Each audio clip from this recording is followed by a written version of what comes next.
Quite a wintry day. Walking today, thinking, talking. Here's one I was thinking about. And if you're in higher education, post-secondary, this one's for you. There's a movement that's been around for quite a while in higher education. And there's conferences and consultants and papers and books. Read lots of those and seen it. It's Strategic Enrolment Management. SEM, it's called. And I think to the most part it came out of North America, probably out of the United States mainly. I'm based in Canada. And to the most part, it's bullshit. I've been reading about it since probably about 2010, somewhere in that area. It's over a decade. And one of the things that seems to be really short with SEM is evidence that it works. And it's yet permeated into almost every institution, small, large, or otherwise. And I've often sort of puzzled this one through and have asked this in some institutions. What are you in the business of? What do you do? And you'll get the answer is, well, we're about students and we're student-centered and we're about learning and institutions of higher learning. And so, well, what do you do? Well, we enroll students. It's not an overly complicated concept. Enroll students, yeah.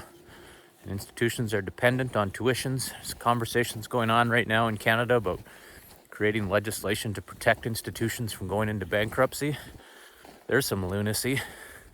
Some institutions are so poorly managed and so buried in outdated, outmoded ways of thinking.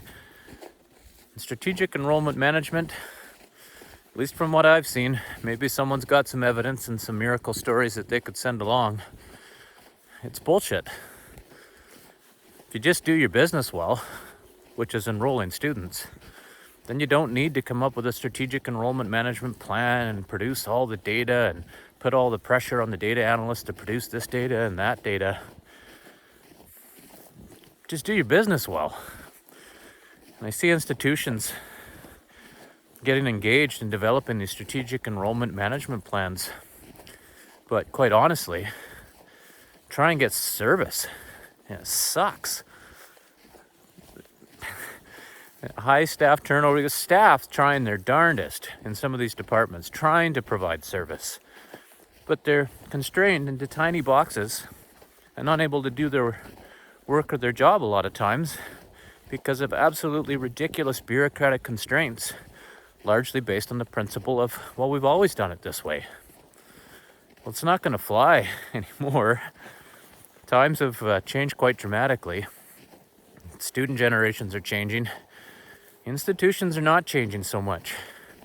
And some long, drawn-out, year-long process, 2-year-long process of trying to implement new systems and new data and new evidence for something that actually doesn't have a whole lot of evidence to back it up in the first place just seems a bit ludicrous. But that's just my perspective from working it. I'm curious if maybe there is evidence that I've missed out there that this works really well and some institutions have been able to engage in strategic enrollment management planning and fundamentally altered the course of their institution, pulled themselves out of the oblivion of financial destruction. Maybe. Open to hearing if there is. Send along a comment or some evidence. Find it interesting to read it. A whole lot of bullshit surrounding it. What do you think? Strategic enrollment management. Is this the savior of post-secondary?